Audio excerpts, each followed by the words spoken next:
وبركاته.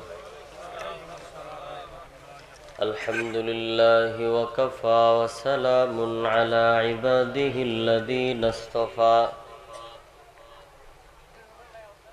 أما بعد فأعوذ بالله من الشيطان الرجيم. بسم الله الرحمن الرحيم. إنما المؤمنون الذين إذا ذكر الله وجلت مدینہ کی دل میں ہے تمنا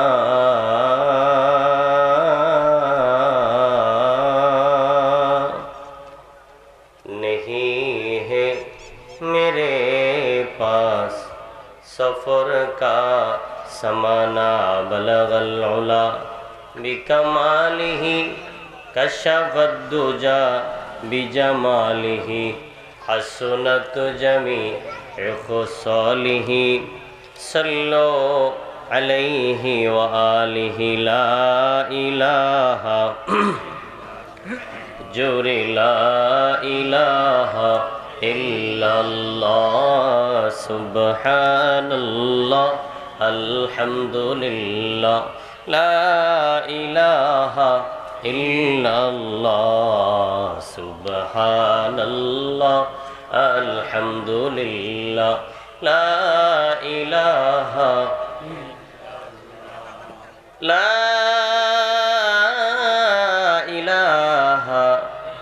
الا اللہ محمد رسول اللہ صلی اللہ علیہ وسلم. ঈমানের পথে অবিচল থেকে আমার মরণ যেন হয় তোমার কাছে মিনতি আমার তোমার কাছে মিনতি আমার মহামহিম দয়াময় ঈমানের পথে অবিচল থেকে আমার মরণ যেন হয়. সকলে পড়ে আমিন. আলহামদুলিল্লাহ. ঐতিহ্যবাহী লামা উপজেলার অন্তর্গত রাজবাড়ী বাইতুস সামাদ জামে মসজিদের উদ্যোগে এলাকাবাসীর আয়োজনে আয়োজিত আজকের এই সিরাতুন নবী মাহফিল সাল্লাল্লাহু আলাইহি সাল্লাম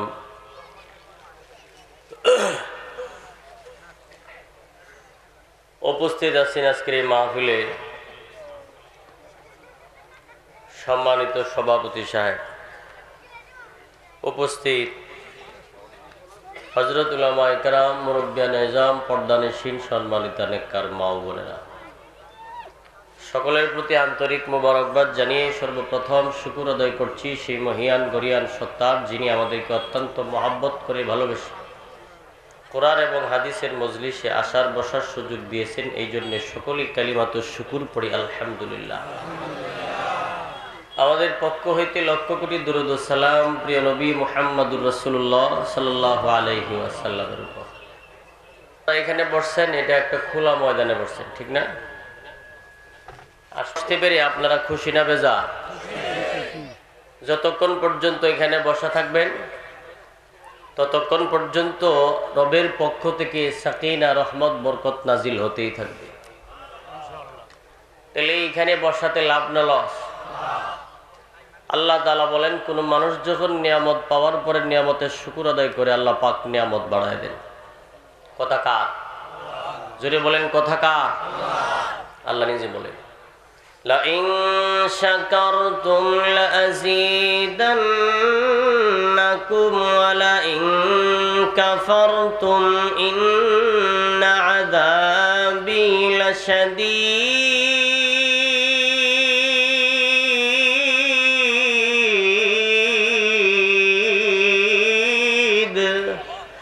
আল্লাহ বলেন নিয়ামত পায় যারা নিয়ামতের শুকর আদায় করে আমি আল্লাহ তাআলা তার নিয়ামত বাড়ায় দেব আর যারা নিয়ামত পায় নিয়ামতের শুকর আদায় করলো না আমি আল্লাহ তাআলা তার নিয়ামত চিনায় তো নিমুই বড় আযাব দিমু কঠিন আযাবে গ্রেফতার করব এইজন্য সর্ব অবস্থায় শুকরিয়া আদায় করতে হবে কা রাজি আছি তো ইনশাআল্লাহ আমি শারীরিকভাবে অসুস্থ খুবই অসুস্থ আপনাদের এখানে সকালে আসছি সারা রাত গাড়ি দৌড়ে আপনাদের এখানে সকাল ৮টা-৯টার দিকে আইসা আপনাদের এখানে ছিলাম সারা দিনই ছিলাম খুব অসুস্থ কথা বলার মতো এরকম শক্তি সাহস দিনের বেলা ছিল না আল্লাহ পাকের তৌফিক দিয়েছেন আল্লাহ পাক রহম করেছেন এই জন্য কথা বলার মতো মোটামুটি একটু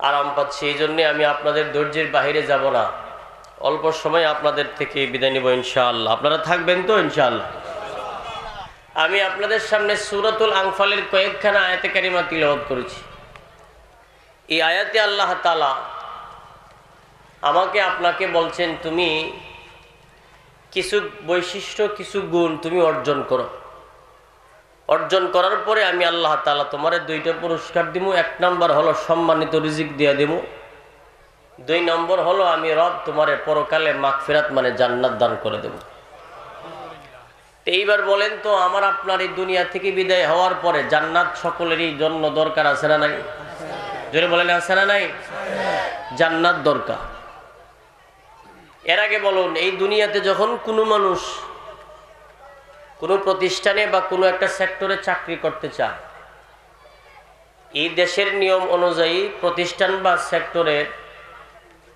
চাকরি করতে গেলে যে যে কোয়ালিটি তার থাকা দরকার ওইরকম প্রত্যেক প্রতিষ্ঠানের নিয়ম অনুযায়ী যদি ওইরকম কোয়ালিটি বা যোগ্যতা তার না থাকে তাহলে সে ওই প্রতিষ্ঠানে চাকরি করতে পারবে না কি বলেন সম্ভব যেমন মনে করেন একজন প্রাইমারি স্কুলের মাস্টার যিনি তার দ্বারা কি জুমার দিনের মসজিদের খুতবা দেওয়া সম্ভব যিনি একজন কৃষক মানুষ তার দ্বারা কি মনে করেন খুতবা দেওয়া সম্ভব যিনি খতিব সাহেব তার দ্বারা কি কৃষিকাজ চাষাবাদ করা সম্ভব কেননা যে যে কাজের মধ্যে যে প্রতিষ্ঠানে যে সেক্টরে থাকতে হবে ওইরকম কিছু যোগ্যতা তার থাকতে হবে না হয় পারবে না কথা ঠিক না তবে আরেকটা বিষয় হলো কোনো মানুষ যদি একজন খতিব হওয়ার পাশাপাশি কৃষি কাজ করার মতো যোগ্যতা তার থাকে তাহলে সে ইমাম হওয়ার পরেও চাষাবাদ করতে পারে একজন চাষাবাদের মাঝেও যদি খুতবা দেওয়ার মতো যোগ্যতা ইলম থাকে তাহলে সে একজন কৃষক হয়েও সে মসজিদের খুতবা দিতে পারে কথা ঠিক না বেঠিক জোরে বলে এবার আসুন আল্লাহ পাক জান্নাত বানাইছেন কি শুধুমাত্র যারা বড় লোক মানুষ টাকাওয়ালা তাদের জন্য নাকি সবার জন্য আল্লাহ তাআলা জান্নাত বানাইছেন দুনিয়ার যত মানুষ আছেন সবার জন্য আল্লাহ জান্নাত বানাইছেন আমাদের নবীর নামে যেমন একটা জান্নাত আছে আবু জাহেলের নামেও একটা জান্নাত আছে মুসা নবীর নামে যেমন একটা জান্নাত আছে ফিরআউনের নামেও একটা জান্নাত আছে ইব্রাহিম আলাইহিস সালাতু ওয়াস সালামের নামে যেমন জান্নাত আছেন নমরুদের নামেও জান্নাত আছে কিন্তু তারা তাদের জান্নাত পাবে না আবু জাহেল আবু লাহাব উতবা শাইবান ফিরআউন নমরুদ হামান সাদ্দাত তারা তাদের জান্নাত পাবে না তাদের কর্ম দোষে নাকি আল্লাহর দোষে কথা বলে না এদের নিজের কর্ম দোষে নাকি আল্লাহর দোষে এই জন্য তারা তাদের জান্নাত থেকে বঞ্চিত হবে তাদের কর্ম দোষে আল্লাহ তাআলা সকলের জন্য জান্নাত বানাইছেন আবার তিলাওয়াতকৃত আয়াতে আল্লাহ তাআলা কিছু গুণের কথা আল্লাহ বলছেন যে তুমি যদি এমন এমন হয়ে যাও আমি আল্লাহর ভাষায় তোমারে মুমিন বলে ঘোষণা দিমু আর তোমারে আমি আল্লাহ পুরস্কৃত করব সম্মানিত রিজিক দিমু মাগফিরাত দিমু পরকালে তোমারে জান্নাত দেব তে কি কি গুণের কথা আল্লাহ বলছেন শুনতে রাজি আছি তো ইনশাআল্লাহ শুধু শুনবো নাকি আগামী কাল থেকে আমল করা শুরু করব ইনশাআল্লাহ এবার আসেন, আল্লাহ বলেন ইন্নামাল মুমিনুনা আল্লাযীনা ইযা যুকিরাল্লাহু ওয়াজিলাত কুলুবুহুম। আল্লাহ তাআলা বলেন নিশ্চয়ই তারাই হইল মুমিন যারা নাকি আমি আল্লাহর নামটা শোনার পরে, আমি আল্লাহর নামটা শুনলে পরে যাদের দিলের ভিতরে ভয় লাগে, ভূমিকম্প আরম্ভ হয়, আমি আল্লাহর নামটা শুনলে পরে যাদের দিলের ভিতরে জান্নাত আর জাহান্নামের কথা স্মরণ হয়। সর্বোপরি শেষ কথা হইল, বলেন তো মসজিদের মুয়াজ্জিনে যখন আজান দেন কার নামের ডাক দেন? আরো জোরে বলেন কার? ওই সময় হবে মুমিনের পরীক্ষা। রে আজান শুনলে যদি আমার আপনার মনটা নামাজের জন্য পাগল হয়ে যায়, আজান শুনলে যদি আমার মনটা নামাজের দিকে দৌড়ায়, তাহলেই বোঝা যাবে আমার ভিতরে মুমিনের 1 নাম্বার গুণ পাওয়া যায়। আর যদি আজান শুনলে পরে আমার মনটা নামাজের জন্য গেল না, মসজিদের দিকে গেল না, বোঝা গেল নামের মুসলমান, এখনো পর্যন্ত পরিপূর্ণ মুমিন হইতে পারলাম না। কথা ঠিক কিনা বলেন? 1 নাম্বার। 2 নম্বরে আল্লাহ তাআলা বলেন ওয়াইদা তুলিয়াত আলাইহিম আয়াতুহু যাদাতহুম ঈমানা। 2 নম্বর হলো কোরআনুল কারীমের তিলাওয়াত। মুমিন বান্দা যখন কোরআনের তিলাওয়াত করেন, মুমিনের ঈমানের পাওয়ার বাড়ায়া দিবেন কে? আল্লাহ। আরো জোরে বলেন কে? আল্লাহ। সাহাবীরা বলল হুজুর ঈমানের পাওয়ার বাড়ে আবার কমে, আমরা বুঝবো কিভাবে? আবার নবী সাহাবীদেরকে বললেন, এরে আমার সাহাবীরা শুন, কোরআন তিলাওয়াত শুনলে যদি তোমার কাছে মজা লাইগা যায়, কোরআন তিলাওয়াত শুনলে যদি তোমার কাছে ভালো লাগে, বুঝবেন তোমার ঈমানের পাওয়ার বাড়তে আছে। আর যদি কোরআন তিলাওয়াত শুনলে পরে মজা লাগে না, ভালো লাগে না, বুঝে নিবা ঈমানের পাওয়ার দুর্বল হয়ে যাচ্ছে। এইবার বলেন তো কোরআন তিলাওয়াতের দরকার আছে না নাই? আর জোরে বলেন আছে না নাই?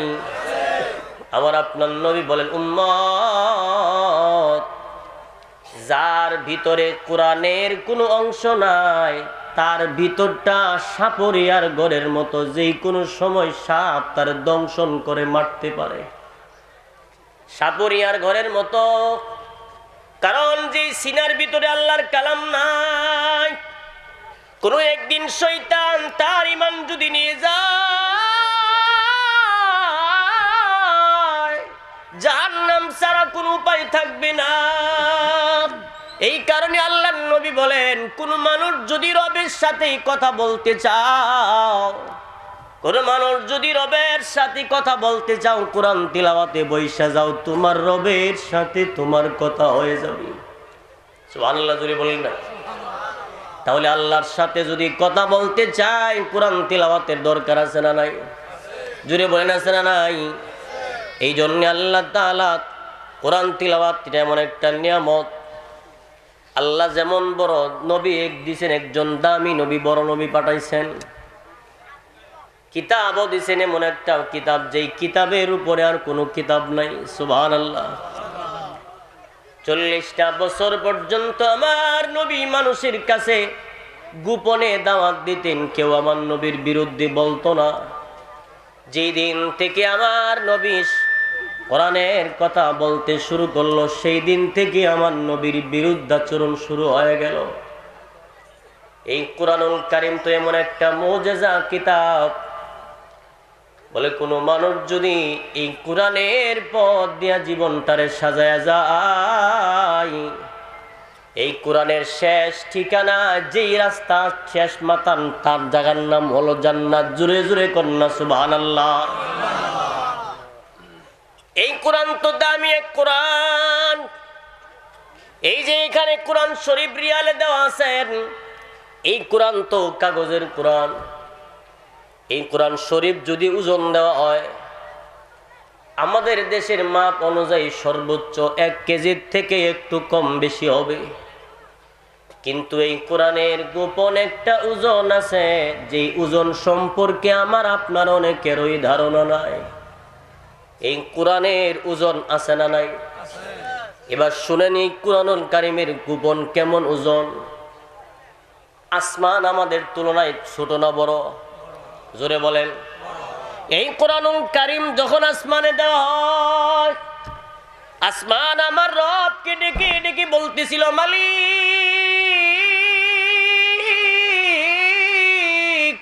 এই কোরআনের ওজন সহ্য করতে পারি না।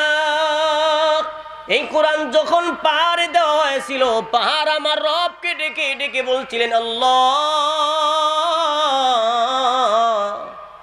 এই কোরআনের ওজন সহ্য করতে পারি না। এই কোরআন যেই ব্যক্তির উপরে আল্লাহ নাজিল করেছেন, এই কোরআনুল কারীম যার উপরে আল্লাহ নাজিল করছেন, উনার গায়ে আল্লাহ তাআলা জান্নাতি 4000 যুবকের শক্তি দান করছেন। সুবহানাল্লাহ। তাহলে এই যে 4000 যুবকের শক্তি দান করছেন, এই শক্তি শুধু আমাদের দুনিয়ার মানুষের শক্তি না, জান্নাতি 4000 যুবকের শক্তি দান করছেন।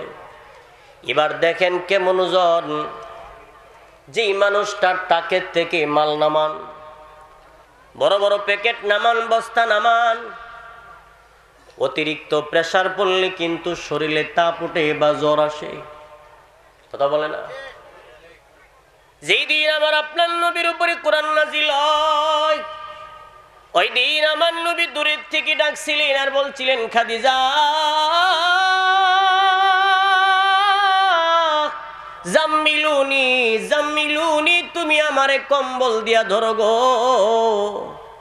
আম্মা জান বলেন, যখন আমার নবীরে আমি কম্বল দিয়া জড়ায়া ধরলাম, এমনি তাকায় দেখি রে, আমার মায়ার নবীর গায়ে তাপ উঠছেন, জ্বর উঠছেন। যেই ব্যক্তির গায়ে জান্নাতি 4000 যুবকের শক্তি আছে রে, ওনার গায়ে যদি কোরআন নাজিল হইলে পরে তাপ উঠা যায়, বুঝা গেল কোরআনের ওজন আছে না নাই? জোরে বলেন আছে না নাই? এই কারণেই তো আল্লাহ বলেন, এটা এমন একটা কোরআন, এটা পুরা জামান দুনিয়ার সমস্ত মানুষের জন্য হেদায়েত এবং পথ প্রদর্শন। মুত্তাকিদের জন্য আমি আল্লাহ হেদায়েত বানায়া পাঠাইছি। জোরে জোরে কন্যা সুবহানাল্লাহ। পতাকা দালিকাল কিতাবু লা রাইবা ফীহি হুদাল লিল মুত্তাকিন।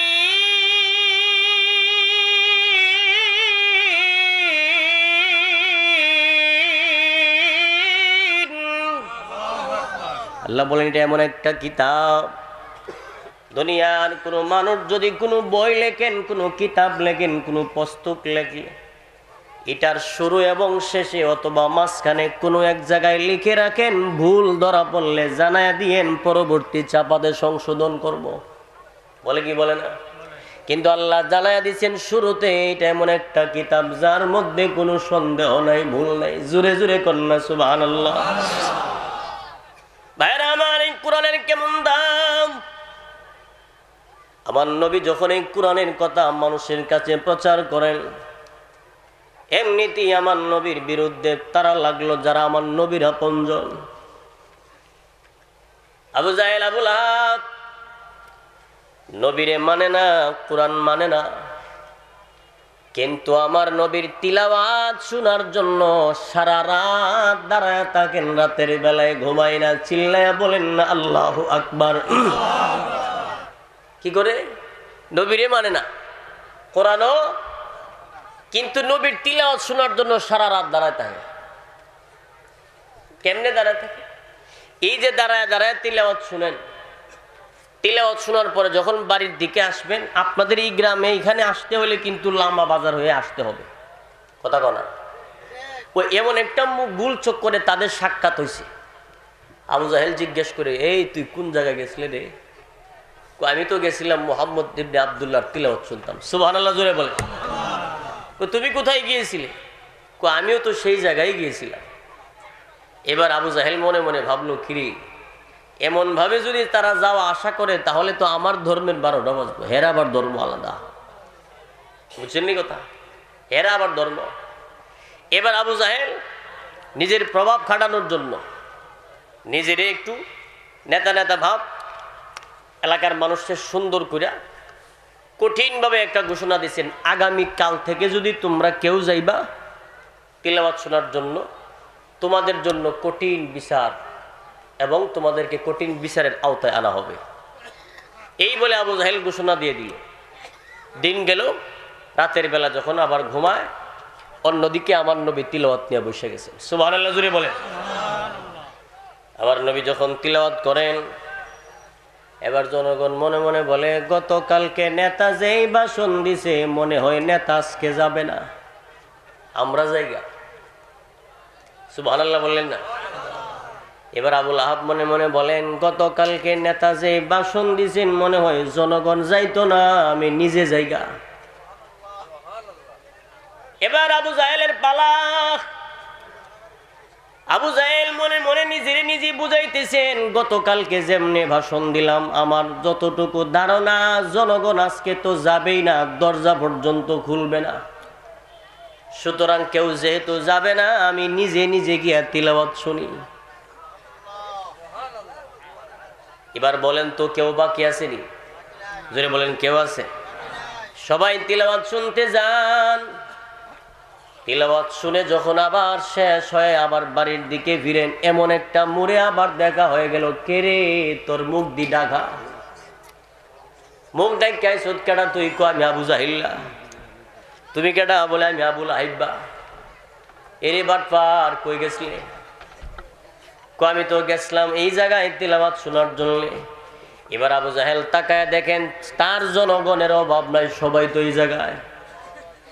এবার আবু জাহেল নিজের দোষ ঢাকার জন্য জনগণকে ধমক দিলেন, তোরা কেন গেলে? তোদের বিচার করা হবে। সব জনগণ তো আর পাগল না, কিছু জনগণ তো সচেতন আছে। জনগণ একটা দাঁড়ায় বললেন, আবু জাহেল ফাইজলামি কমাই কর, আগে জবাব দেন আপনি কোন জায়গায় গিয়েছিলেন? তুই আগে গো, তুই কই গেছলে? তুই না গতকালকে নিষেধ দিলে যাওয়া যাবে না, তুই ইমাম সাহেব, ইমাম যেই জায়গায় মুসল্লিও তো সেই জায়গায়। কথা বলে না? আরে আবু জাহেল তুই কোন জায়গায় গিয়েছিলি বল। এরা এইবার আবু জাহেল বলছিলেন, আরে আমার গোষ্ঠীর লোকেরা শুন, আমি প্রতিদিন নিয়ত করি তার তিলাওয়াত শুনতে যাব না, কিন্তু যখন আমি রাতের বেলায় ঘুমাইতে যাই আর যখন তিলাওয়াতের আওয়াজটা আমার কানে আইসা লাইগা যায়, আরে এই তিলাওয়াতের সুর লাগার পরে আমি আর নিজেরে টিকায় রাখতে পারি না,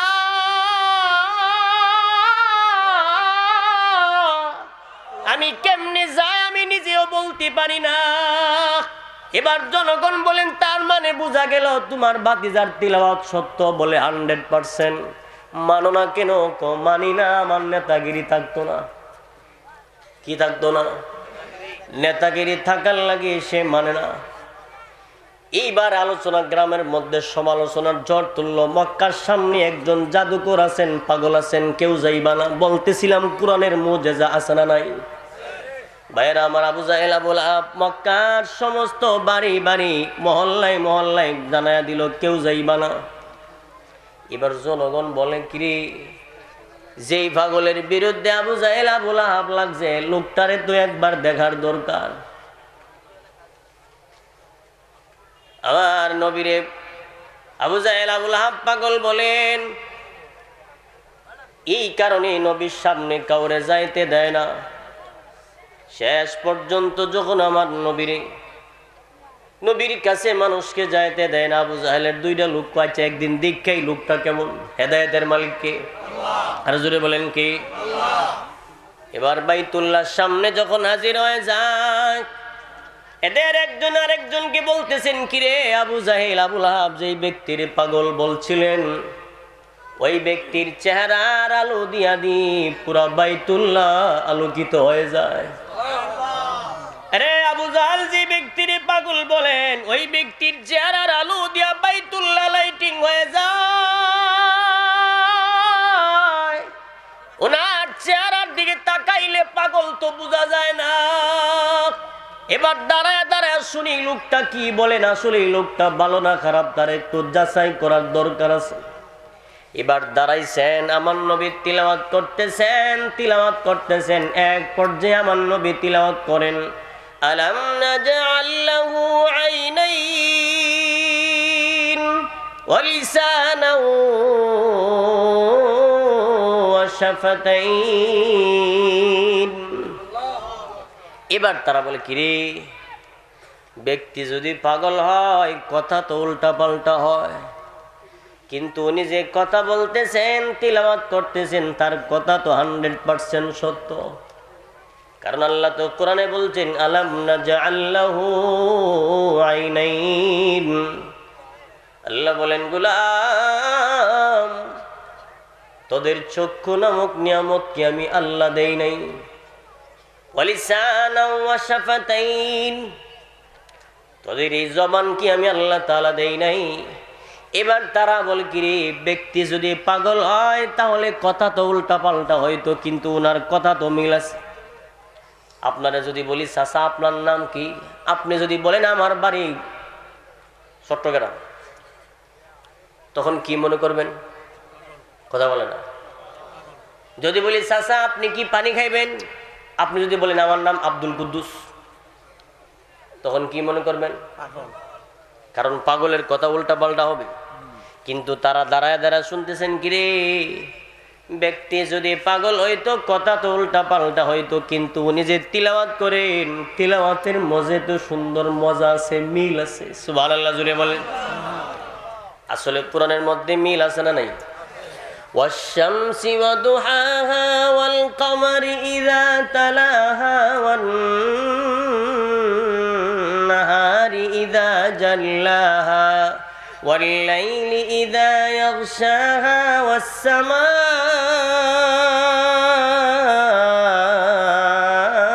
ওয়া মা বানাহা। আল্লাহু আকবার বলে। মিল আছে না নাই? এবার তারা বলছেন, কিরে, এমন মধুর তিলাওয়াত আর জীবনে শুনি নাই। চোখের পানিগুলো ছেড়ে ছেড়ে কান্দেন। এক পর্যায়ে যখন আমার নবীর তিলাওয়াত বন্ধ হয়ে যায়, নবী মাথা মুবারকটা ঘুরায় দেখেন তারা কান্দেছেন, চোখের কোনায় পানি আসতেছেন। জিজ্ঞেস করলো, কান্দো কেন? তারা আমার নবীর দিকে তাকাইয়া চোখের পানিগুলো ছেড়ে ছেড়ে বলতেছিলেন, আল্লাহর হাবিব, জীবনে কত মানুষ দেখলাম যেই ব্যক্তির চেহারার আলো দিয়া বাইতুল্লাহ পর্যন্ত আলোকিত হয়ে যায়, এই ব্যক্তি কোনোদিন পাগল হইতে পারে না। যেই তিলাওয়াত শুনলে পরে চোখের পানি আর ধরে রাখতে পারলাম না, বুঝা গেল এটা কোনো জাদুর মন্ত্র নাই, এখনই কালিমা পড়ে মুসলমান হয়ে গেলাম।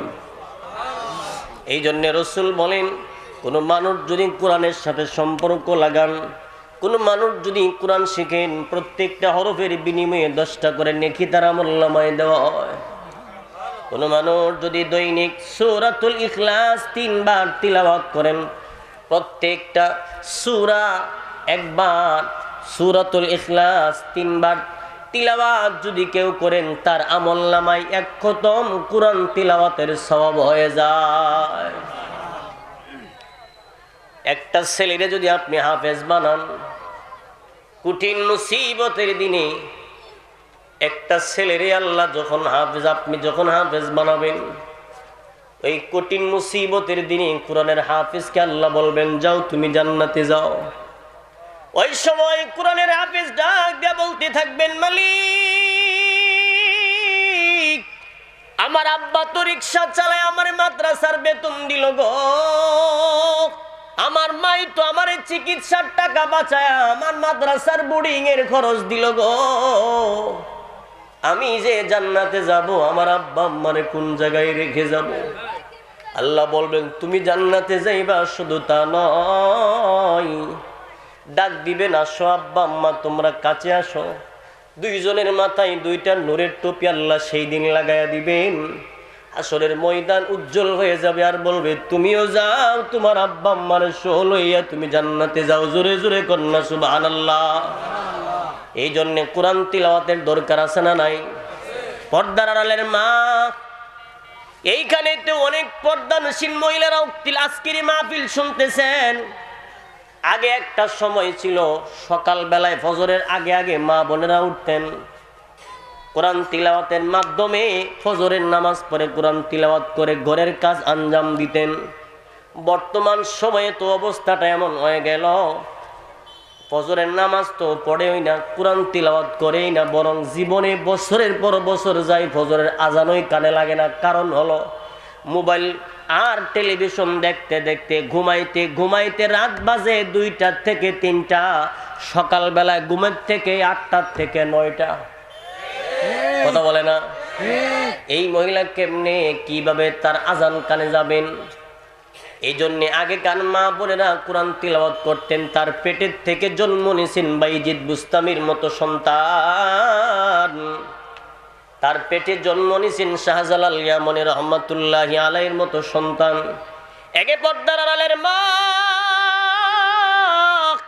এখনো যদি আপনি নিজে ভালো হয়ে যান, আপনার সন্তান পেটে রাইখা যদি এখনো পর্যন্ত আপনি কোরআন তিলাওয়াতে বইসা যান, আজও পর্যন্ত আপনার পেট থেকে রাবিয়া বস্তির মতো কন্যা জন্মগ্রহণ করা সম্ভব।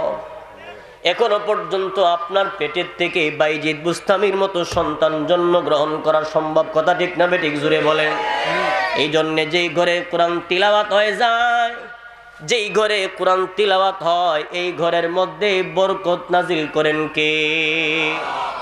এরে মুরব্বী বাবা শুনেন, আপনি তো বুড়া হয়ে গেছেন, কোরআনের পাতার দিকে তাকাইলে হরফ আপনার চোখে এখন আর লাগে না। এখন আর কোরআনের পৃষ্ঠার হরফগুলো আপনি আগের মতো দেখে দেখে পড়তে পারেন না। আপনার একটা ছেলেরে আপনি মাদ্রাসায় ভর্তি করে কোরআনের হাফেজ বানায়া যান, আপনার একটা মেয়েরে দিনী শিক্ষায় শিক্ষিত আপনি করে যান, কিন্তু মুসলমানের ঘরে জন্ম নিয়ে আপনি কোরআন পড়তে জানেন না, আপনার মতো এমন কপাল পোড়ার কেউ হইতে পারে না। কোরআন তিলাওয়াত যদিও জানেন না, এখন কোরআনকে মোহাব্বত করেন, কোরআনকে বুকে লাগান, কোরআনের দিকে তাকান আর কান্দেন, মালিক রে পারছি না, তুমি কিন্তু আমারে মাফ কইরা দিও। ভাইরা আমার, এই জন্যে 2 নাম্বার কোরআনের তিলাওয়াত। 3 নম্বর আল্লাহ বলেন ওয়া আলা রাব্বিহিম ইয়াতাওয়াক্কালুন। 3 নম্বর বৈশিষ্ট্য হলো ভরসা রাখতে হবে কার উপর? জোরে বলেন। 4 নম্বরে আল্লাহ বলেন আল্লাযীনা ইউকিমুনাস সালাহ, নামাজ প্রতিষ্ঠা করা, নামাজ কায়েম করা। এবার বলেন নামাজ পড়ার দরকার আছে না নাই? কথা কোনটা দি? নামাজ পড়া দরকার আছে না নাই? এই নামাজ কেমন গুরুত্বপূর্ণ বিষয়। আল্লাহ তাআলা কোরআনে বলেন কদ আফলাহাল মুমিনুন, সফল কাম হয়ে গেল, সফল হয়ে গেল ওই মুমিন, তারা মুমিন যারা তারা সফল কাম হয়ে গেল। কোন মুমিন? আল্লাযীনা হুম ফী সালাতিহিম খাশিউন। আল্লাহ পরের আয়াতে বলেন যে মুনাতুল ফিরদাউসি নুজুলা, আল্লাহ বলেন নিশ্চয়ই যারা ঈমান আনছেন এবং নেক আমল করেন, আমি আল্লাহ তাআলা তাদের জন্য এমন একটা জান্নাত বানাইছি যেটার নাম জান্নাতুল ফিরদাউস। সুবহানাল্লাহ জোরে বলেন। এর নেক আমল বলে এই দুনিয়ার জমিনে আল্লাহ যত নেক আমল দিবেন সব চাইতে ভালো উত্তম নেক আমলের নাম হইল নামাজ। আর এই নামাজ কায়েম করার জন্য, নামাজ প্রতিষ্ঠা করার জন্য আমার নবী দান মুবারক শহীদ করছেন। এই নামাজকে প্রতিষ্ঠা করার জন্য আমার নবী তাইফের ময়দানে রক্ত ঝরাইছেন। এই যে নামাজটা কেমন গুরুত্বপূর্ণ বিষয় আমি সংক্ষেপ করে একটু বলে দেয়া যায়। এই নামাজটা নবী কেমনে আনছেন, আল্লাহ কেমনে নামাজ দিছেন। আল্লাহ তাআলা আমার নবীর নামাজ দিছেন, কেমনে নামাজ দিছেন এই দুনিয়ার জমিনে যত নবী রাসূল আল্লাহ বানাইছেন, কোন নবীরে আল্লাহর কাছে যাওয়ার শক্তি দেয় নাই, অনুমতিও দেয় নাই, কিন্তু আমার আপনার নবীরে আল্লাহ অনুমতি দিয়েছেন। সুবহানাল্লাহ, জোরে বলেন। আল্লাহ আমার নবীরে জানাই দিলেন, বন্ধু এই দুনিয়ার জমিনে যত নবী রাসূল আমি আল্লাহ পাঠাইলাম, কোন নবীরে আমি আল্লাহর কাছে আসার মতো শক্তি দিলাম না, অনুমতিও দিলাম না, কিন্তু আপনারে কত ভালোবাসছি জানেননি? আমার নবীরে আল্লাহ তাআলা যখন আল্লাহর কাছে নিছেন, বললে অসুবিধা হইব? আপনাদের খারাপ লাগতেছে না? শেষ করে দিতাম ভাইরা আমার। জিবরাইল আলাইহিস সালাতু ওয়াস সালাম আমার নবীর লইয়া যখন রওনা করছেন, 7 আসমান পাড়ি দিয়া সিদরাতুল মুনতাহায় যখন চলে গেল, এমন সময় জিবরাইল আলাইহিস সালাতু ওয়াস সালাম বললেন, নবী গো,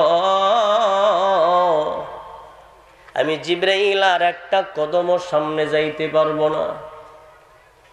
কেন পারবা না?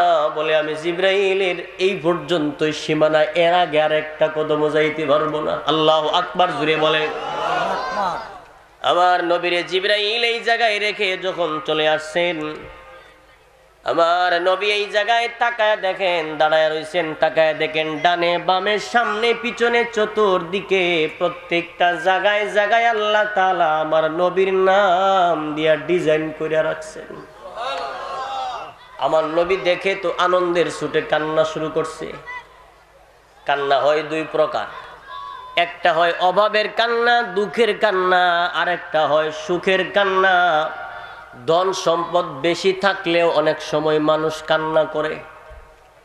যেমন কত মানুষ আছে দেখবেন ঘরে ফ্রিজ আছেন, দামি দামি খাট পালং আছেন, আসবাবপত্র আছেন, কিন্তু এরপরেও বান্দা দামি দামি খাট পালংকে শুয়া বান্দা কান্দে আর বলে, মালিক এখন তো আমার টাকা পয়সার অভাব নাই, কিন্তু আমার জনম দুঃখিনী মা অসুস্থ থাকার সময় 1 কেজি মালটা কিনা খাওয়ার মতো যোগ্যতা আমার ছিল না। আমার মা হসপিটালে যখন ভর্তি ছিল, তখন আমার মায়ের চিকিৎসা করানোর মতো টাকা আমার ছিল না। আজকে আমার ঘরে সব আছে, কিন্তু আমার জনম দুঃখিনী মা নাই। এই বলে অনেক মানুষ কান্দে, কি কান্দে না? কত মানুষ কান্দেন, আমার ঘরে এখন ফ্রিজ আছেন, কিন্তু আমার আব্বার ওষুধ রাখার মতো আমার উভয় ছিল না। আজকে আমার ঘরে সব আছেন, কিন্তু আব্বা নাই। 5 তলা বাড়ি বানাইছেন, এবার বাড়িতে বৈশা বৈশা বান্দা কান্দার বলে, মালিক রে, আজকের এই দিনে যদি আমার আব্বা থাকতো কত খুশি হইতো। আবার নবী সিদরাতুল মুনতাহায় দাঁড়ায় কান্দার বলে, মালিক আপনি যে আমার এত ভালোবাসেন, এই সম্মানের কথা আমি কার কাছে জানাই? জন্মের পরে তো আমার আব্বারে আমি ভাইলাম না, 6টা বছর পরে আমার মাও তো বিদায় হয়ে গেল। আরে মালিক, বর্তমান আমার চাচা আমারে পাথর দিয়া পাগল বলে ঢিল মারিয়া যায়। মানুষ তো আনন্দ পাইলে নিজের আত্মীয় স্বজনের কাছে বইলা যায়, কিন্তু এই আনন্দের কথা আমি কার কাছে জানাই? আমার যে আপন বলতে এই জগতে আর কেউ নাই। আল্লাহ তাআলা আমার নবীর বললেন, বন্ধু টেনশন করেন না, আপনি সামনে আগান, আপনার জন্য আমি আল্লাহ একাই যথেষ্ট। সুবহানাল্লাহ, জুড়ে বলেন। আমার নবী গেলেন, কিন্তু এই যে যাবেন, জায়গা তো অনেক সুন্দর। আমার নবীর পা মুবারকে জুতা মুবারক আছেন। আমার নবীর মনটার মধ্যে একটু আনিজি আনিজি লাগছেন, এমন সুন্দর জায়গায় কেমনে জুতা মুবারক দিয়া পা রাখবো? আল্লাহ বলেন, বন্ধু জুতা খুলতে হবে না, জুতা খুলতে হবে না। যদিও এটা সুন্দর জায়গা, আপনার জুতা মুবারক লইয়া আপনি রওনা হয়ে যান। আপনার জুতা মুবারকের ধুলা মুবারক দিয়া সেই জায়গা আমি আল্লাহ ধন্য বানায় দিব। আমার নবীর কাছে আল্লাহ চলে গেলেন। ওই যে নামাজ কেমন গুরুত্বপূর্ণ বিষয় বলার জন্য বলছিলাম। এবার আল্লাহ তাআলা আমার নবীর কাছে নিলেন, একটু গুতা মাইরা বললেন, বন্ধু আমার জন্য কি নিয়ে আসছেন? সুবহানাল্লাহ জুড়ে বলেন। এবার আমার আপনার নবী বলেন, আত্তাহিয়াতু লিল্লাহি ওয়াসসালাওয়াতু ওয়াত-তাইয়্যিবাত। এবার আল্লাহ বলছেন, আসসালামু আলাইকা আইয়ুহান নাবিয়্যু ওয়া রাহমাতুল্লাহি ওয়া বারাকাতুহু। জোরে জোরে কন্না আল্লাহু আকবার। এরপরে আল্লাহ আমার নবীর সালাম দিলেন। নবীর মনটা খারাপ। আল্লাহ বলেন, বন্ধু মনটা খারাপ কেন? এবার আমার নবী জবাব দেন, মালিক রে, আপনি আমারে আমার পরিবার পরিজন আত্মীয় স্বজন তারা কেমন আছে জিজ্ঞেস করলেন, কিন্তু একবারও তো আমার গুনাহগার উম্মতের কথা বললেন না।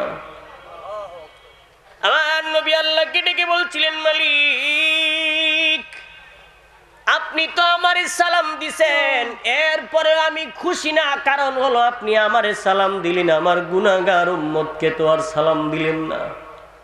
এবার আল্লাহ বলেন, আসসালামু আলাইনা ওয়া আলা ইবাদিল্লাহিস সালিহিন। জোরে জোরে কন্না সুবহানাল্লাহ।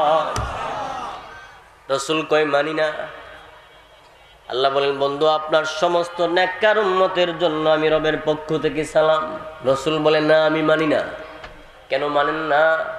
আল্লাহর নবী বলেন, আপনি আমারে সালাম দিছেন সরাসরি, আর আমার উম্মতের দিবেন দূরের থেকে, এটা মানতে পারি না। তাহলে কিভাবে দিব? আল্লাহর নবী বলেন, সরাসরি দেওয়ান লাগবো। সুবহানাল্লাহ জোরে বলেন। এবার আল্লাহ তাআলা আমার নবীর জানা দিলেন, বন্ধু 7 আসমান পাড়ি দিয়া সিদরাতুল মুনতাহা পাড়ি দিয়া আপনারে আমার মেহমান বানাইলাম, আর আমি হয়ে গেলাম আপনার মেজবান। বন্ধুরে বন্ধু দাওয়াত দেওয়ার পরে যদি বাড়িতে আসার পরে বন্ধুর কথা মঞ্জুর না করিয়া দে, আপনার কথা যদি আমি আল্লাহ পালন না করি, তাহলে তো আমি আল্লাহর ভালো লাগবে না। নবী গো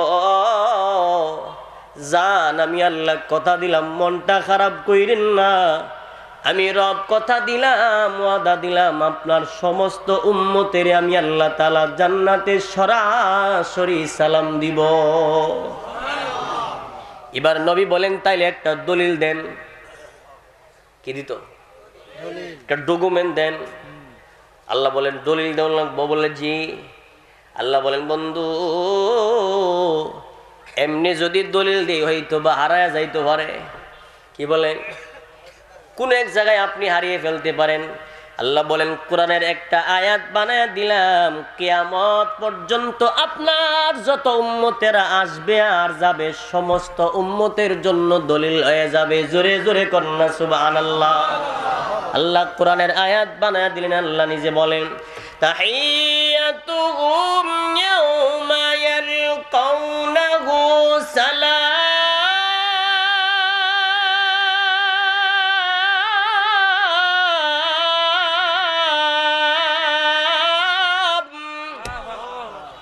আল্লাহ বলেন, জান আপনার উম্মতের আমি আল্লাহ তাআলা জান্নাতে সবাই সালাম দিব। এবার আল্লাহ যে সালাম দিবেন, আল্লাহ কেমনে সালাম দিবেন, এই সালামের কথাটাও আল্লাহ কোরআনে উল্লেখ করে দিয়েছেন। সুবহানাল্লাহ জোরে বলেন না। আল্লাহ নিজে বলেন, সালামু কাওলাম মির রাব্বির রাহিম।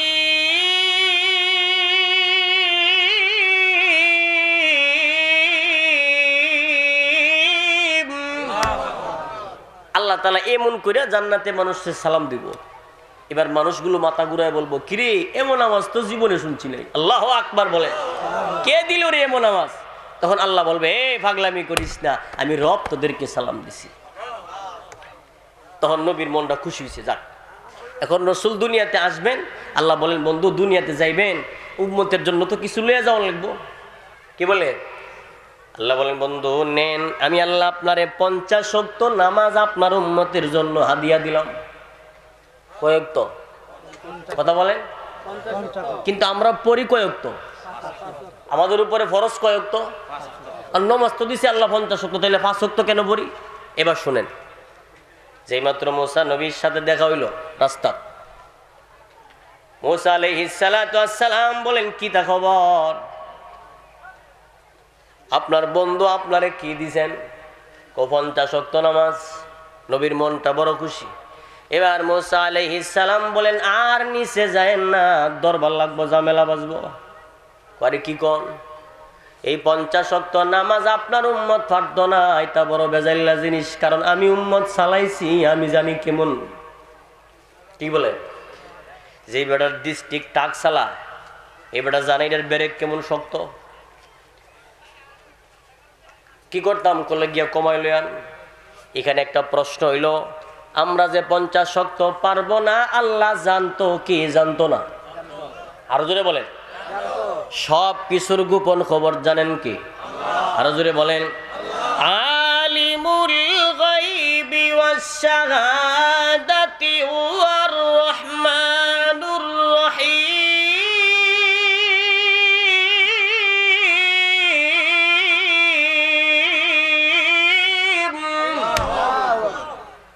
সমস্ত গোপন খবর জানেন কি? সব কিছু একদিন প্রকাশ হবে কার কাছে? এবার আল্লাহ যদি সব জানে থাকেন, তাইলে 50 ওয়াক্ত দিল কেন? মুফাসসিরিনে কেরামগণ বলেন, আল্লাহ জানেন আমরা পারবো না, এরপরে আল্লাহ দিছেন। আল্লাহ বুঝাইতে চান, আমার বন্ধু আমার কাছে একবার আসছে রে, আমি আল্লাহ দেখে আমার বন্ধুরে একবার মনটা বসছে না। কারণ হলো, আমার বন্ধুরে আমি আল্লাহ একবার তো সুন্দর করে বানাইলাম, আমি আল্লাহ নিজের ওই মনটা বলল না। আমি আল্লাহ চাই আমার বন্ধু আমার কাছে আরো 9 বার আসা যাওয়া করবে, আর আমি আমার বন্ধুরে মন মতো করে সুন্দর করে দেখব। আরো জোরে বলেন না সুবহানাল্লাহ। আমার নবী 9 বার আসা যাওয়া করছেন। 5 নং প্রত্যেকবারে 5 ওয়াক্ত করে কমাইছে। 5 নং 45 বাতিল, বাকি আছে কত? আরো জোরে বলেন কত? এই 5 ওয়াক্ত নামাজ লইয়া নবী আসতেছেন। এবার আল্লাহ বলেন, বন্ধু আমি আল্লাহ দেউন না, আমি আল্লাহ নেউন না, আমি আল্লাহ যা দে আর ফেরত নেই না। আপনারে 50 ওয়াক্ত নামাজ দিলাম, আপনি 5 ওয়াক্ত লইয়া আপনার উম্মতের জন্য নিয়ে যাচ্ছেন। তবে একটা সুখবর দিয়ে দিলাম, মনোযোগ দিয়ে শুনেন, সুখবর দিয়ে দিলাম। নবী গো, আপনার কোন উম্মত যদি দৈনিক 5 ওয়াক্ত নামাজ আদায় করিয়া যায়, আমি রব আপনার উম্মতের 50 ওয়াক্তের সওয়াব দান করে দিব। এরপরে আমার নবী আরেকটু সুযোগ পায়া পড়ছে। আল্লাহ, আমি যে আপনার সাথে মেরাজ করলাম, দেখা করলাম, আমার উম্মত কি আর এই সুযোগ পাইতো না? আল্লাহ বলেন, বন্ধু আপনারে মেরাজ করাইলাম, 7 আসমান পারি দিয়া, সিদরাতুল মুনতাহা পারি দিয়া আপনারে মেরাজ করাইলাম। কিন্তু আপনার উম্মতেরা যদি 5 ওয়াক্ত নামাজ পড়ে, আমি রব দৈনিক 5 বার জমিনে গিয়ে গিয়ে মেরাজ করব। জোরে জোরে কন্যা সুবহানাল্লাহ। এবারে আসুন আসল কথায় আসি। উম্মতের জন্য নবী হাদিয়া আনছেন নামাজ 5 ওয়াক্ত। আমি আপনাদের এখানে মেহমান হিসাবে আসলাম, অথবা আপনার বাড়িতে কোনো একজন মেহমান আসছেন, আইসা আপনারে একটা ব্যাগ দিলেন, হাদিয়া নেন, এই ব্যাগটা আপনার জন্য হাদিয়া নিলাম, আনলাম, আপনি এটা গ্রহণ করেন। আপনি যদি ব্যাগটারে ঢিল মাইরা ফালাইয়া দেন, তার মানে বোঝা গেল আপনি তারেও ফালাইয়া দিছেন। কথা বলে না? তার হাদিয়া ফালাইয়া দিছেন মানে তারে আপনার ভালো লাগছে না। সর্বশেষ কথা হইল, কোন মানুষ যদি 5 ওয়াক্ত নামাজ পড়েন, তার মানে বোঝা গেল সেই ব্যক্তি নবীর হাদিয়া গ্রহণ করলো। আর যদি নামাজ পড়লো না, তার মানে বোঝা গেল সেই নবীর হাদিয়া গ্রহণ করলো না। আর কোন মুসলমান যদি নবীর হাদিয়া গ্রহণ করলো না, নবীর হাদিয়া যদি কেউ গ্রহণ না করে, নবীরে মানলো না, আর যদি নবীর হাদিয়া গ্রহণ না করে, সে কোনোদিন নবীর খাঁটি উম্মত হইতে পারে না। আরে কথা ঠিক না বেঠিক জুড়ে বলে? এইবার আসেন, নামাজ কেমন গুরুত্বপূর্ণ বিষয়। আল্লাহর নবী বলেন, উম্মত, তোমাদের ঘরের সামনে অথবা বাড়ির সামনে যদি একটা পুকুর থাকেন, পুকুর, এই পুকুরে যদি তুমি কোন মানুষ যদি দৈনিক 5 বার গোসল করিয়া যায়, এই 5 বার গোসল করলে যেমন তার শরীরে কোনো ময়লা আবর্জনা থাকবে না, কোনো মানুষ যদি দৈনিক 5 ওয়াক্ত নামাজ আদায় করে রে, আল্লাহ রসুল বলেন তার শরীরেও আর তেমন কোনো গুনাহ থাকে না। পানির যেমন গোসল করলে তার ময়লা ঝরে যায়, বান্দা 5 ওয়াক্ত নামাজ পড়লে তার শরীর থেকে আল্লাহ গুনাহগুলো তেমন ভাবে ঝরাইয়া দেন। সুবহানাল্লাহ। আমার নবী ডাক দিয়া বলে, উম্মত, নামাজ কত বড় গুরুত্বপূর্ণ নিয়ামত। এই নামাজ দিয়া রবের কাছে তুমি প্রিয় হয়ে যাইবা, আবার এই নামাজের মাধ্যমে হাসরের ময়দানে সারা পাইবা, আবার নামাজ না পড়লেই কিন্তু ধরা পড়বা। রাসূল বলেন, আউয়ালু মা ইউহাসাবু বিহিল আবদু ইয়াউমাল কিয়ামাতিস সালাহ। কঠিন মুসিবতের দিনে আল্লাহ তাআলা আমারে আপনারে জিজ্ঞেস করবেন, সর্বপ্রথম নামাজের কথা বলবেন। বান্দা বল, নামাজ পড়ছিলেন? এর ওই দিন যদি আমার আপনার আল্লাহ তাআলা প্রশ্ন করেন নামাজ পড়ছো কি না, বলো। যদি ওই সময় বলি না মালিক নামাজ পড়ি না, ওই দিন কিন্তু কোনো উপায় থাকবে না। এই জন্য আল্লাহর নবী বলেন, নামাজ তো এমন একটা নিয়ামতের নাম, এই মানুষ মুসলমান আর কাফেরের মধ্যে পার্থক্য হইল নামাজ। এবার আসেন নামাজ কেমন নিয়ামত। আল্লাহর রাসূল বলেন, কোন মানুষ যদি এশারের সময় এশারের নামাজ জামাতের সাথে আদায় করে রাতের বেলায় ঘুমায়া গেল, ওই ব্যক্তিটা অর্ধেক রাত দাঁড়ায়া ইবাদত করলে যেই সওয়াব, এশারের নামাজ পড়া ঘুমায়া গেলে সারা রাত ঘুমাইলেও দাঁড়ায়া ইবাদত করলে যেই সওয়াব, সেই পরিমাণ সওয়াব তার আমলনামায় জমা হয়ে যায়। এবার আসেন অর্ধেক রাতের কথা।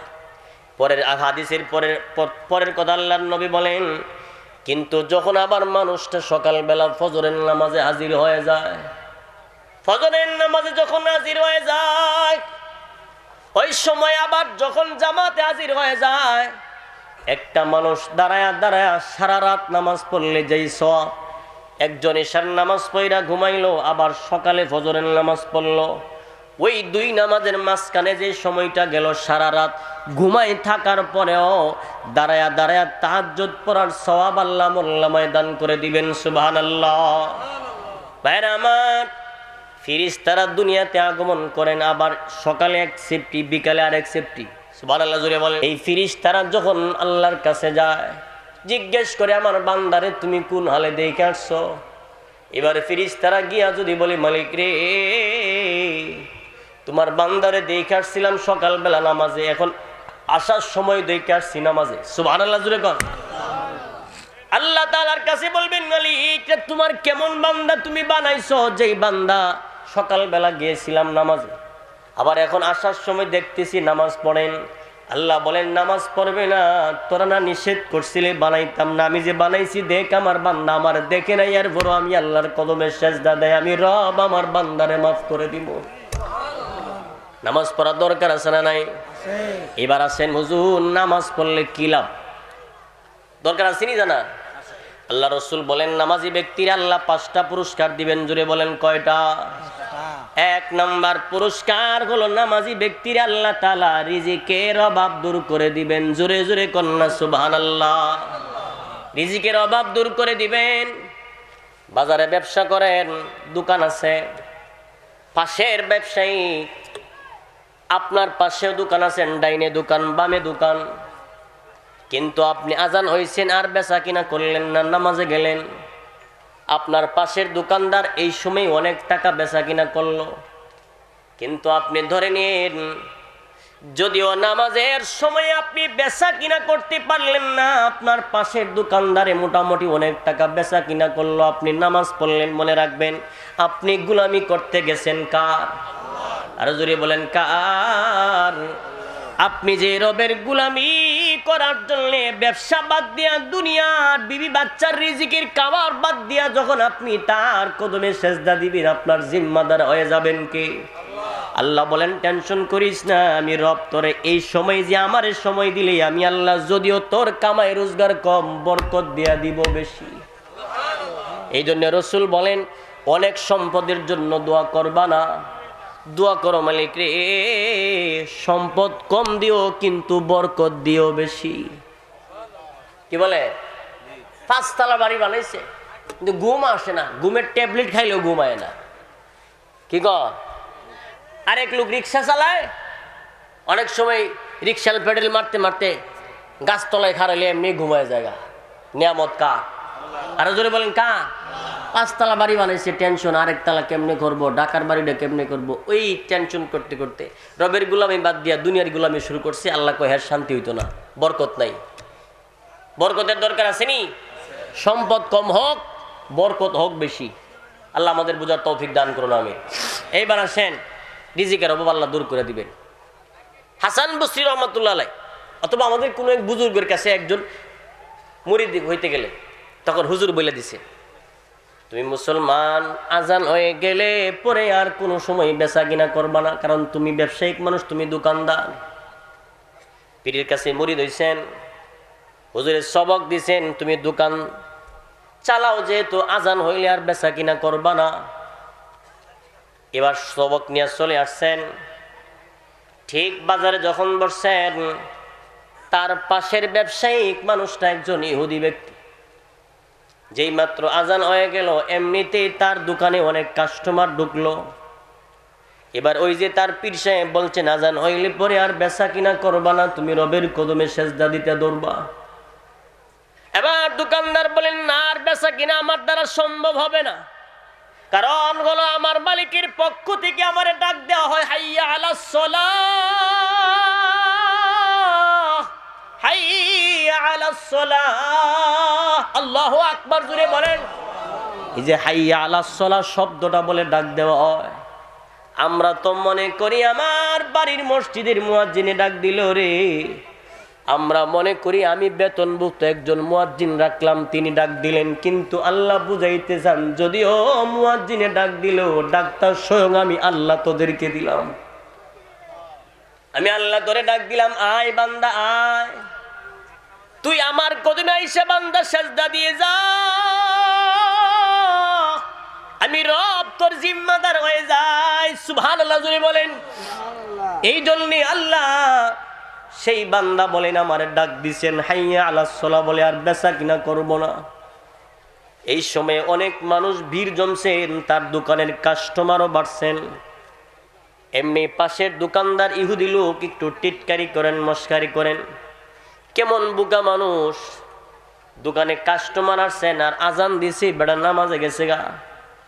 তখন তার দোকানের কাস্টমার সব ইহুদির দোকানে গিয়ে কেনা বেচা সদাই কিনলেন।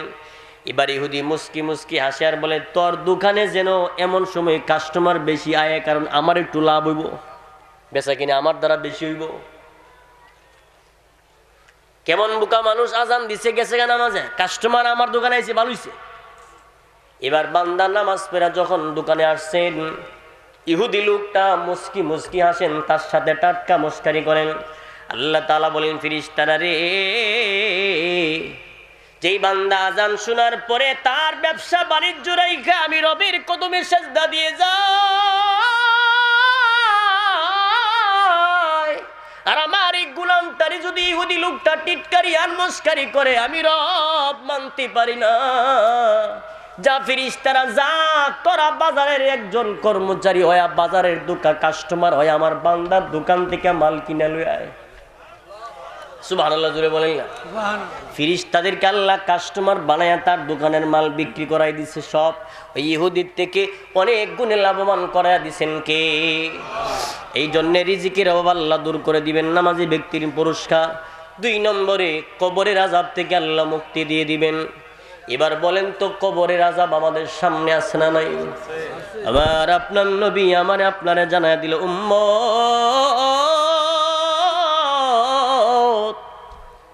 এই কবরের আযাব কেমন কঠিন।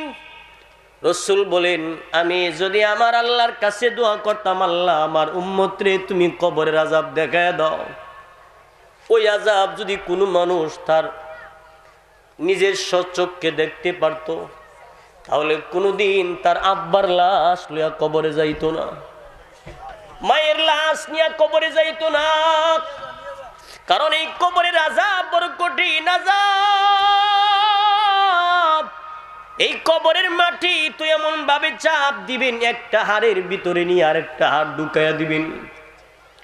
কবরের মধ্যে প্রশ্ন করবেন তিনটা, মার রব্বুকা ওয়া মান দীনুকা ওয়া মান হাযার রাজুলুল্লাযী বুইসা ফীকুম। আল্লাহর নবী বলেন, ওই বান্দা যদি নামাজি হয় তার কবরের আযাব থেকে আল্লাহ মুক্তি দিয়ে দিবেন। জোরে জোরে কন্যা সুবহানাল্লাহ। 3 নম্বর পুরস্কার হলো কঠিন মুসিবতের দিনে তার আল্লাহ ডান হাতে আমলনামা দিবেন।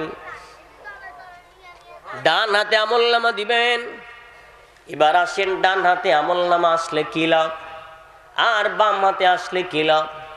ওই কঠিন মুসিবতের দিনে আল্লাহ তাআলা crore crore crore crore million billion billion billion মানুষ যখন দাঁড়াবেন, প্রত্যেকটা মানুষগুলো টেনশনে থাকবেন আমলনামা ডান হাতে আসে নাকি বাম হাতে আসে।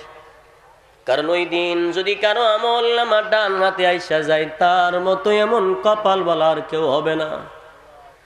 আমলনামা না যদি কারো ডান হাতে আসে, ওই দিন আমলনামাটা হাতে লইয়া চিৎকার দিয়া মানুষের কাছে আনন্দের ছুটে বলবেন, তাকায়া দেখ আমার রব আমারে জান্নাতের টিকিট দিল গো। আত্মীয় স্বজনকে গিয়ে বলবেন, তাকায়া দেখ আমার রব আমার সাথে ইনসাফের বিচার করছে, আমার রব আমার জান্নাতের টিকিট দিছে। দৌড়াবেন বান্দা জান্নাতের দিকে। কিন্তু যদি ওই দিন আমলনামাটা কারো বাম হাতে আইসা যায়, আল্লাহ তাআলা ফেরেশতাদেরকে বলবেন, ফেরেশতারা শোন, এই নাফরমানের আমলনামাটা বাম হাতে সরাসরি দিবি না, এই নাফরমানের বাম হাতটা বুক বরাবর ঢুকাইয়া পিছন দিয়া বাহির করিয়া দে। আল্লাহু আকবার, জুড়ে বলেন।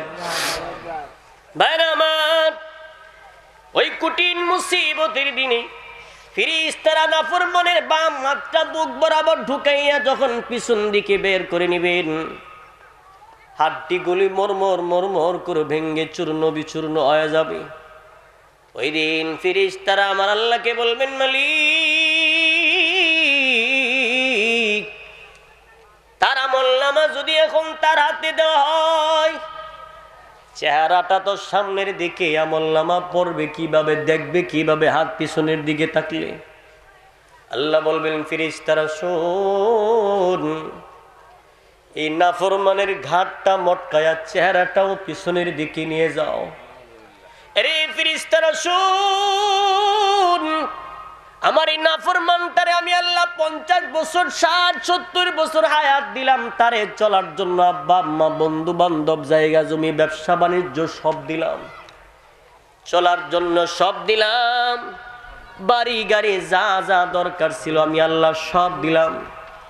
কিন্তু এই সবের মাঝে বান্দা রাত আর দিন 24টা ঘন্টা সময় দিলাম। এই 24টা ঘন্টার ভিতরে ব্যবসা করার সময় পাইছে, পরিবারে দেওয়ার সময় পাইল রে, কিন্তু 1টা ঘন্টা আমি আল্লাহরে আমার গোলাম দিল না। অথচ আমি আল্লাহ তারে কত নিয়ামত খাওয়াইছি। সুবহানাল্লাহ, জোরে বলেন। নিয়ামত আল্লাহ কম খাওয়াইছে না বেশি খাওয়াইছে? আরো জোরে বলেন। আল্লাহ নিজে বলেন, ফাবি আই আলা রাব্বিকুমা তুকাযযিবান।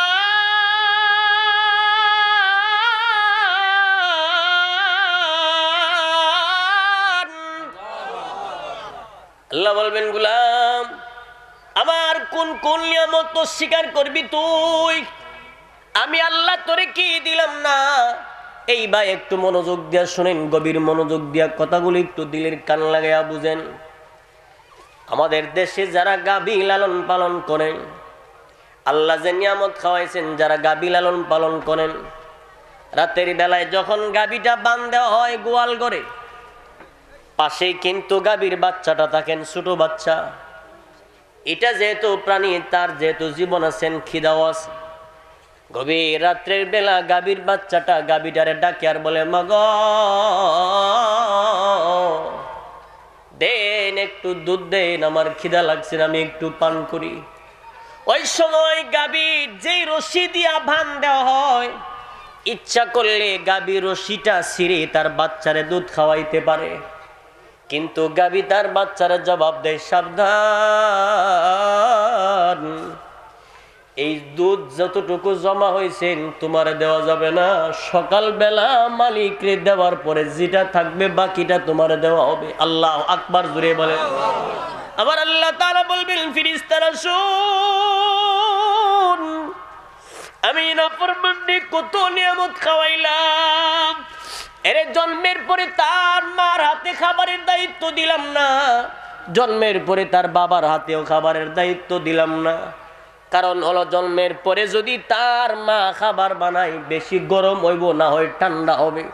কারণ গরম হয়ে আমার বান্দার কাঁচা জিহ্বা ছোট জিহ্বা পুইরা যাইতে পারে, যদি ঠান্ডা হয় আমার বান্দার বুকে খপ জমতে পারে। এই কারণে আমি আল্লাহ তাআলা তার মায়ের বুকটারে আমি আল্লাহ কুদরতি একটা মেশিন বানায় রাখছিলাম। আল্লাহ আকবার জুড়ে বলেন। আরে ফেরেশতারা শুন, আমি আল্লাহ তাআলা তার মায়ের বুকটারে কুদরতি একটা ফ্রিজ বানায় রাখছিলাম। ছোট ছোট টুট দিয়া যখন তার মায়ের বুকে মুখ লাগাইতো, আমি রব নির্ভেজাল দুধ আমি আল্লাহ তারে খাওয়াইছি। জন্মের পরে মুখে দাঁত ছিল না, কিন্তু আমার বান্দা বড় হইলে বিভিন্ন শক্ত জিনিস খাইব। এই কারণে 7 বছর বয়সে ছোট দাঁত ফালায় আমি আল্লাহ নতুন করে মজবুত দাঁত লাগাইয়া দিছিলাম। আরে ফেরেশতারা শুন, কিন্তু আমার বান্দা রাতের বেলায় গুনার কাজে আড্ডা দিল, গানের মঞ্চে গেল, রাতের বেলায় মসজিদে আমি আল্লাহর কাছে আসলো না। আমি আল্লাহ দৈনিক 5 বার মুয়াজ্জিন দিয়া ডাকাইছিলাম। এর বাড়ির মুয়াজ্জিনে দৈনিক বারবার ডাকছিলেন আর বলছিলেন, হাইয়া আলাল ফালাহ, হাইয়া আলাল ফালাহ। আবার এই কথাও বলছে যে আমি আল্লাহ সবচাইতে বড়। বলে কি বলে না? মুয়াজ্জিনি কয়নি আল্লাহু আকবার? আল্লাহু আকবার, আল্লাহু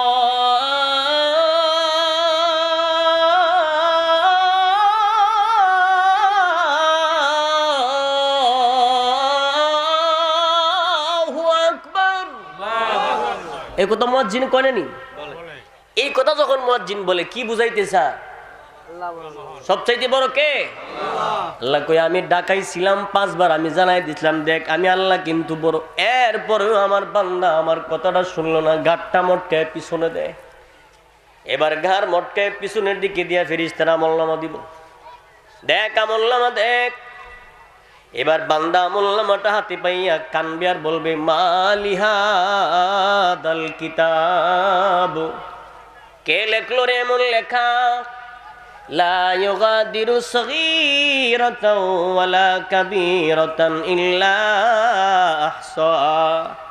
আমার জীবনের ছোট থেকে ছোট বড় সব এইখানে উঠানো হয়ে গেল। রাতের বেলায় গুনাহ করছিলাম, কেউ দেখলো না, কিন্তু এইখানে তো লেখা আছে। নামাজ পড়ছিলাম, গোপনে ইবাদত করছিলাম, কেউ জানলো না, কিন্তু এইখানে তো লেখা আছে। ওই সময় বলেন তো, আমার আপনার জীবনের সব কিছু প্রকাশ করার জন্য 2 জন আছে না নাই? আর জোরে বলেন, কিরামান কাতিবিনা ইয়ালামুনা মা তাফআলুন।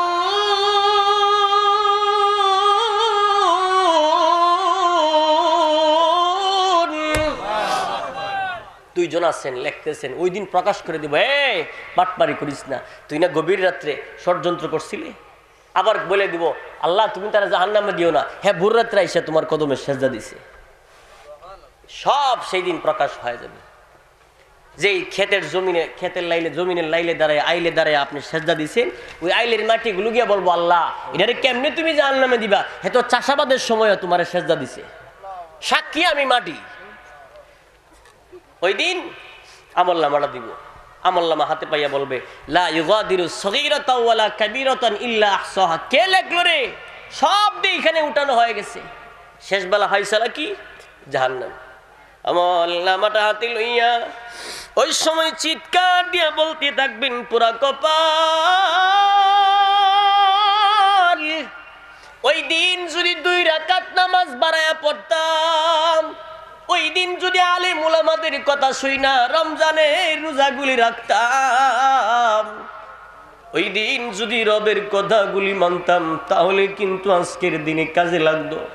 ওই কঠিন মুসিবতের সময় আল্লাহর নবী বলেন, যে ব্যক্তি নামাজ পড়েন ওই কঠিন মুসিবতের সময় আল্লাহ তাআলা বান্দারের ডান হাতে আমলনামা দিয়া জান্নাতে বাড়াইব। নামাজি ব্যক্তির 3 নম্বর পুরস্কার। 4 নম্বর হইল ফুল সিরাতের ফুল আল্লাহ বিদ্যুতের গতিতে পার করায় দিব। 5 নম্বরে আল্লাহ বিনা হিসাবে জান্নাত দিব। ওই যে আল্লাহ বলছিল যে যে গুণগুলো অর্জন করার দরকার, এই গুণের মধ্যে 4 নম্বর হলো নামাজ। বলেন কি? 5 নম্বর আল্লাহ বলেন আল্লাযীনা ইউকিমুনাস সালাহ, এরপরে বলেন ওয়া মিম্মা রাযাকনাহুম ইউনফিকুন, যারা আমি আল্লাহর রাস্তায় দান সদকা করেন। এরপরে আল্লাহ বলেন উলাইকা হুমুল মুমিনুনা হাক্কা, তারাই হইল সত্যিকারের মুমিন। আর এমন গুণ যদি অর্জন করো তুমি, ওই যে বলছিলাম যে আল্লাহ সবার জন্য জান্নাত দিবেন, আল্লাহ বলেন 2টা পুরস্কার। 1 নম্বর সম্মানিত রিজিক তোমারে দিয়ে দিব, 2 নম্বরে আমি রব তোমারে মাগফিরাত দিব, পরকালে তোমারে জান্নাত দিয়ে দিব। তাইলে এবার আসুন, আজকের যে আয়াতের মধ্যে আল্লাহ পাক কিছু গুণের কথা বলেন, এর মধ্যে 1 নম্বর হলো যার আল্লাহর নামটা শোনার সাথে সাথে আল্লাহর ভয় তার ভিতরে পয়দা হয়।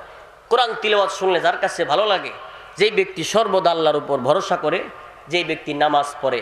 এবার আসুন যুব সমাজকে আমি বলতে চাই, যুবক ভাই, এই যে বৎসরিক একটা মাহফিল আপনারা করাইছেন, এমন 1000টা মাহফিল জোড়া দিলেও নামাজের একটা সেজদার সমান হবে না। তাহলে আজকের পর থেকে রাজি আছি তো ইনশাআল্লাহ, আর কোনোদিন নামাজ ছাড়বো না, রাজি আছি ইনশাআল্লাহ? হাত নামান। মা বোনদেরকেও নামাজের কথা বলবেন। নিজের বাচ্চাটারে 7 বছর হইলে নামাজের জন্য কঠিন থেকে কঠিনভাবে তারা শাসন করবেন, কোরআন তিলাওয়াত শিক্ষা দিবেন। মা বোনদেরকে বলবো, আজকের যে আলোচনা এটা কি শুধু পুরুষের জন্য না, সবার জন্য? এই জন্যে মা বোনদেরকে বলবো, আপনি নামাজি হয়ে যান, আপনি পর্দানিসীন হয়ে যান, আপনি কোরআন তিলাওয়াত কারনেওয়ালা হয়ে যান। আপনার গর্বে এখনো রাবিয়া বসরিয়া জন্ম নিতে পারে, আপনার গর্বে এখনো পর্যন্ত বাজিদ বুস্তামি জন্ম নিতে পারে। এই জন্যে মরণ পর্যন্ত আর কোনোদিন ইচ্ছা করে নামাজ ছাড়বো না, রাজি আছি ইনশাআল্লাহ? আল্লাহ আমাদের সবাইকে কবুল করুন, আমিন। ওয়া আখির দাওয়ানা আলহামদুলিল্লাহি রাব্বিল আলামিন। আমি হয়তোবা আপনাদেরকে আরো অনেক লম্বা সময় দিতাম, কিন্তু আমি যেটা শুনতে দিয়েছেন, তবে আপনাদের কাছে শেষ কথা এটাই, হয়তোবা এটা জীবনের শেষ দেখা, আর কোনোদিন নাও হইতে পারে। এটাই বলবো, আর কোনোদিন ইচ্ছা করে নামাজ ছাড়বেন না, রাজি আছি তো ইনশাআল্লাহ? মা বোনদেরকে নামাজের জন্য আহ্বান করবেন, আর নিজেও নামাজ পড়বেন, পাশের বাইরেও নামাজের দাওয়াত দিবেন। দাওয়াত দিলে হইব কি, আপনি যখন একজনকে আরেকজনের কাছে যখন আপনি নামাজের কথা বলবেন, রাসূল বলেন বাল্লিগু আন্নি ওয়ালাউ আয়া, তুমি যা জানো আমার পক্ষ থেকে একটা বাক্য হইলেও জানা পৌঁছায় দাও অন্যের কাছে। আপনি যখন আরেকজনকে পৌঁছায় দিবেন, আপনি হয়ে যাবেন তালিবুল ইলম, মানে আপনি শিখতেছেন, আরেকজনের শিখাইতেছেন। আর যখন কোনো মানুষ তালিবুল ইলম অবস্থায় মারা যান, রাসূল বলেন তারে আল্লাহ শহীদের মর্যাদা দিয়া জান্নাতবাসী বানায় দেন। এই জন্য মরণ পর্যন্ত আমরা দিনের কাজে দাওয়াত দিতে রাজি আছি তো ইনশাআল্লাহ? আল্লাহ আমাদের সবাইকে কবুল করুন, আমিন। আপনাদের জন্য দোয়া করি, আপনারাও আমার জন্য দোয়া করবেন।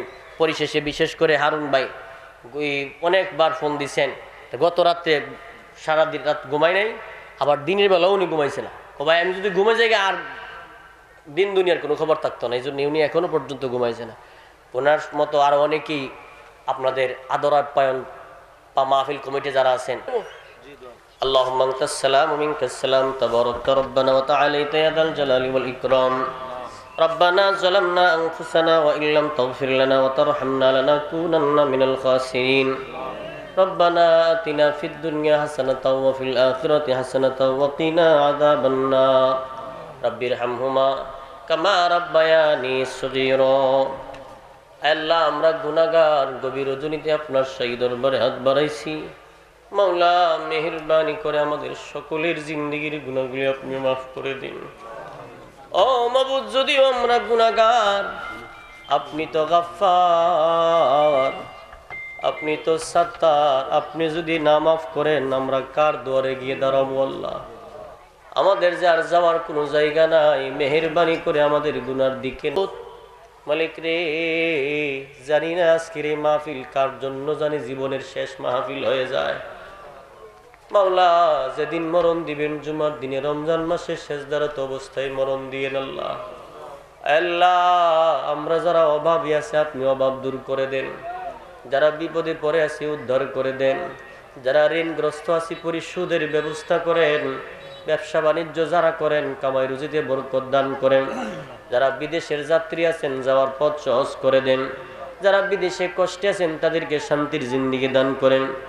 আল্লাহ তাআলা এই যে রাজবাড়ী মহল্লার সর্দারের সহধর্মিনী হসপিটালে ভর্তি আছেন, আল্লাহ দোয়া চাইছিলেন আল্লাহ উনি সহ সকল রোগীর আপনি সুস্থতার নিয়ামত দান করে দেন আল্লাহ। প্রত্যেকটা ঘরে ঘরে আপনি স্বামী স্ত্রীর মিল মোহাব্বত পয়দা করে দেন আল্লাহ। বিশেষ করে আজকের এই মাহফিল কমিটি আল্লাহ হারুন ভাই সহ বারবার মনে পড়ছে, কারণ লোকটা অনেক পরিশ্রম করে মাহফিলের আয়োজন করছেন আল্লাহ। ও মাবুদ, এই গ্রামের সমস্ত মানুষকে আপনি দিনের জন্য কবুল করে নেন আল্লাহ। পর্দানিসীন মা বোনদেরকে আবেদা সালেহা মুমিনা বানায়া দেন আল্লাহ। তওবা করছি মরণ পর্যন্ত আর আপনার নাম হুকুম অমান্য করব না, গুনাহ করব না। মরণ পর্যন্ত আপনি আমাদেরকে আপনার হুকুমের উপর অটল থাকার তৌফিক দেন আল্লাহ। শেষবারের মতো দরখাস্ত, মরণের আগে আগে একবার হলেও মক্কা মদিনা যাওয়ার তৌফিক দিয়েন আল্লাহ। আমাদের পক্ষ হইতে খায়রুল খালকি মুহাম্মাদি ওয়া আলিহি ওয়া আসহাবি আজমাইন। আমিন আমিন বিরহমাতিকা ইয়া আরহামার রাহিমিন।